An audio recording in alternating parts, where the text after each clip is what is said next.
Alright guys, Rich here from the RC Network, and this is going to be build update number 2 on my Team Durango DEX410 version 5.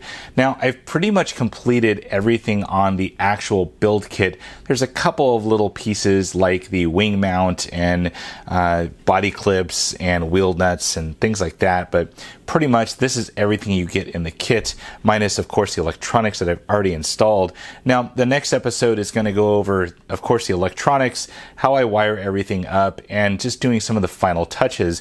Now, I went ahead and shipped my body off to a buddy of mine, Junior Gardner. He is actually from Jammin' RC on YouTube. He is professionally painting up this body. I gave him kind of creative control of it, of course using some of the RC Network colors, but I can't wait to see what Junior turns out for that body. So hit link for his channel will be down in the video description, so check out Jammin' RC. Well, everything on the build has went pretty good. Now, I've got to say that there was a couple of hiccups, of course, in the owner's manual and trying to find, specific plastic parts, but overall the build quality has been absolutely awesome. So last night I went ahead and put all of the shocks together, filled them up with some, I believe it was 450 CST fluid. Closest thing I had was some 35 weight from Team Associated. It registered out to a 425 CST there, so hopefully this will be okay, and I can always fine tune later on. Now, I've got to say that the shock build went absolutely great.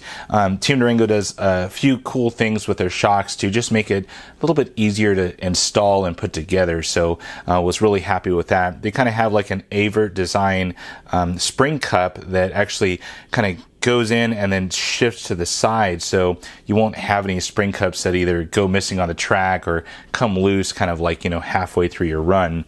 They do have plastic shock caps and plastic bottom caps. Kind of wish that these were aluminum at the bottom. I get the plastic shock caps because these are threaded aluminum hard anodized shock bodies, so nonetheless shocks went together great. They do have a bump stop, and what's really nice is they come with and I forget the specs on the actual pistons, but they come with pistons that allow to use the same shock fluid both front and rear, and you have a little bit better rate on the fronts, of course, because it is a four-wheel drive buggy. Now, everything on the center driveline went great. I'm going to have a couple photos up during this actual video showing kind of the encapsulated differentials. It is really strange, and I've never seen that before. But basically, this front plate comes off, and there's a housed differential. So it really kind of a unique design, and you're able to pull out these differentials so quick. So pretty much 4 screws, you can pull the differential out, and you're on to changing out diff fluid or inspecting it or whatever you're doing in that case. Now, the center diff actually is a kind of like a hybrid design, and I didn't realize this when I was checking it out originally, but it is a center diff, of course, but it has a slipper clutch kind of built into it, so not sure how that's going to operate. I tightened it down as much as I could on the slipper side of things. You can kind of see the slipper pads in there, but it does have, I believe, 60,000 weight is what I had here on hand. They recommend 50,000 weight for the center diff, but nonetheless, got that all together. To remove the center diff, really cool design. You pull this pin right there, the top piece comes off, and you pull your center diff out. No screw turning at all, so that's pretty nice. Onto the rear segment right here, taking a look at those shocks. I mean, just a great overall shock design. They're super smooth, big bore shocks. I mean, pretty much everything that you would ask for in a high performance four-wheel drive buggy.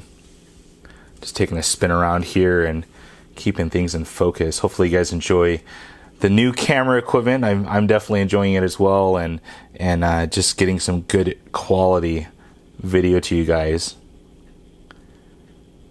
Well, there you have it. This is my update 2 on my Team Durango DEX410 version 5.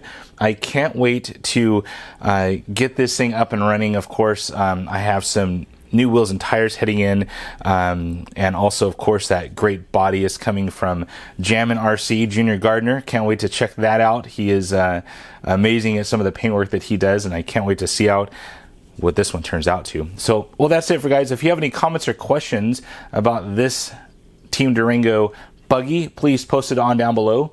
And as always, thumbs up and subscribe. That's it for now, guys. Over and out.